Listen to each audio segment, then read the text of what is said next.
भाई साहब, हमें तुम्हारी बेटी बहुत पसंद आई। कितनी भोली और सुंदर और समझदार लगती है। हमें तो ऐसी ही बहू चाहिए, कम बोलने वाली। वरना आजकल की लड़कियों की तो ज़बान बहुत ही लंबी होती है। सुनीता का एक ही बेटा था। वे अपने बेटे के लिए लड़की देखने आई थीं। माधुरी सुनीता को पसंद आ जाती है। सुनीता अब हर किसी से अपनी ही बहू की तारीफ करती है। सुनीता को बेटे के लिए बहू कम बोलने वाली चाहिए थी और माधुरी सुनीता के सामने कम बोलती थी। ऐसे ही कुछ दिन बीत जाते हैं। उन दोनों की शादी हो जाती है। शुरू शुरू में सुनीता अपनी सास से बहुत कम बोलती थी, पर उनको क्या मालूम था उनकी बहू ज़्यादा बोलने वाली है। अरे माधुरी बहू, मुझे कुछ खाने को ला दे, भूख लग रही है। जी माँ जी, मैं अभी पकोड़े बना के लाई। माधुरी किचन में पकोड़े बनाने चली जाती है। सुनीता अपने मन में सोचती है, मेरे बेटे की शादी को 3 महीने हो गए, पर मेरी बहू ज़्यादा नहीं बोलती। मुझे कम बोलने वाली बहू चाहिए थी। सच में मुझे कम बोलने वाली बहू मिल गई और समझदार भी है। एक दिन सुनीता के घर पड़ोसन बैठने आती हैं और सुनीता से बातें करती हैं। अरे सुनीता, मैंने सुना है तेरी बहू बहुत कम बोलती है।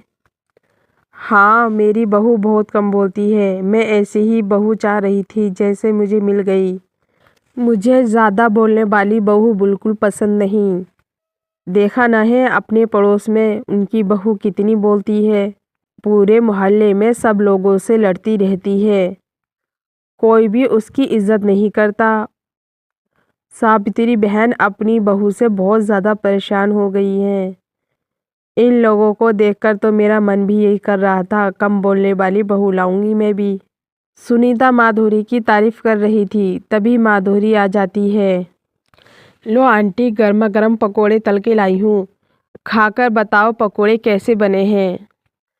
पता है आंटी, मैं अपने गांव में फेमस हूँ। मेरे पकोड़े सब लोगों को बहुत पसंद आते थे। बरसात में तो लोग मेरे घर आते थे और बोलते थे माधुरी के हाथ के पकोड़े खाने हैं। और हाँ आंटी, वैसे मैं बहुत कम बोलती हूँ। मैं ज़्यादा बोलती नहीं, क्योंकि मुझे बोलना ज़्यादा पसंद नहीं है। और हाँ आंटी, जब गांव में लड़ाई होती थी ना, तो सबसे आगे मैं होती थी। गांव के लोग मुझे आगे खड़ा कर दिया करते थे। मेरे सामने पुलिस हो, डॉक्टर हो, वकील हो, कोई भी हो, सब फेल हो जाते थे। सब हार मान लेते थे मुझसे, क्योंकि आंटी मैं बहुत कम बोलती हूँ।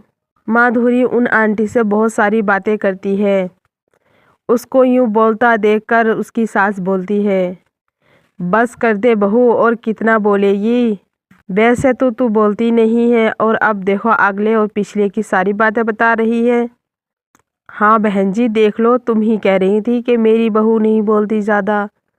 तुम्हारी बहू तो पड़ोसन की बहू से भी तेज़ निकली। तुम्हारी बहू कितना बोलती है, इतना तो सोचा भी नहीं था। पूरे गांव में तो यही चर्चा है कि तेरी बहू कम बोलती है।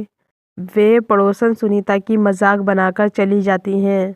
सुनीता को अपने किए पे पछतावा होता है और यही सोचती है, मैं किसी से तारीफ ना करती तो सही रहती।